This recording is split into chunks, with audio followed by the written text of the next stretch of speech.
नमस्कार, मैं खुशी और आप देख रहे हैं अपना राष्ट्रीय न्यूज। आइए नजर डालते हैं आज की बड़ी खबर पर। सरकार आयुष्मान भारत योजना में कर सकती है बड़ा बदलाव, 5 नहीं अब 10 लाख रुपए तक फ्री इलाज देने पर विचार। केंद्र सरकार अपनी प्रमुख आयुष्मान भारत प्रधानमंत्री जन योजना के लाभार्थियों की संख्या आगामी 3 साल के दौरान दोगुना करने पर गंभीरता से विचार कर रही है। सरकार शुरुआत में 70 साल से अधिक उम्र के सभी लोगों को इसके दायरे में लाने और आयुष्मान भारत बीमा कवरेज को बढ़ाकर 10 लाख रुपए प्रति वर्ष करने पर मंथन कर रही है। आधिकारिक सूत्रों ने पीटीआई भाषा को बताया कि यदि प्रस्तावों को मंजूरी दी जाती है तो राष्ट्रीय स्वास्थ्य प्राधिकरण के अनुमान के अनुसार सरकारी खजाने पर प्रति वर्ष 12,076 करोड़ रुपए का अतिरिक्त खर्च आएगा। सूत्रों ने कहा अगले 3 वर्षों में एबी पीएमजेवाई के तहत लाभार्थियों की संख्या दोगुनी करने पर चर्चा हो रही है। जिसे लागू किया गया तो देश की 2/3 से अधिक आबादी को स्वास्थ्य कवर मिलेगा। परिवारों को कर्ज के दलदल में धकेलने वाले कुछ सबसे बड़े कारणों में चिकित्सक व्यय भी है।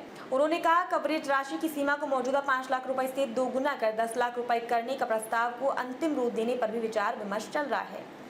इस महीने के अंत में पेश होने वाले केंद्रीय बजट में इन प्रस्तावों या इनके कुछ हिस्सों की घोषणा होने की उम्मीद है। अंतरिम बजट 2024 में सरकार ने एबी पीएमजेवाई के लिए आवंटन बढ़ाकर 7200 करोड़ रुपए कर दिया, जो 12 करोड़ परिवारों को माध्यमिक और तृतीयक देखभाल अस्पताल में भर्ती के लिए प्रति वर्ष 5 लाख रुपए प्रति परिवार का स्वास्थ्य कवर प्रदान करता है। Ayushman Bharat health infrastructure mission के लिए 640 करोड़ रुपए आवंटित किए गए हैं। 70 वर्ष से अधिक के सभी बुजुर्गों को भी अब मिलेगा आयुष्मान योजना का लाभ। राष्ट्रपति द्रौपदी मुर्मू ने 27 जून को संसद की संयुक्त बैठक में अपने अभिभाषण में कहा था कि 70 वर्ष से अधिक उम्र के सभी बुजुर्गों को भी अब आयुष्मान भारत योजना के तहत कवर किया जाएगा और मुफ्त इलाज का लाभ मिलेगा।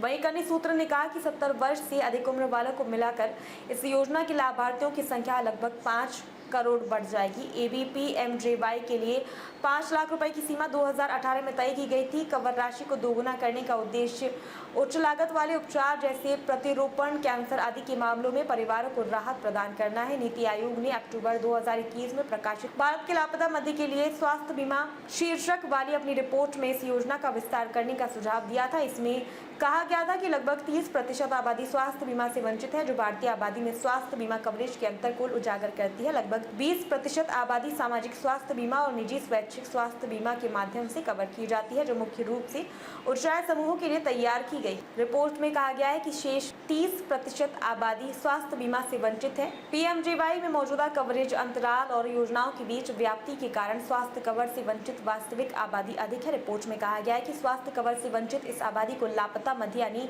मिसिंग मिडिल कहा जाता है।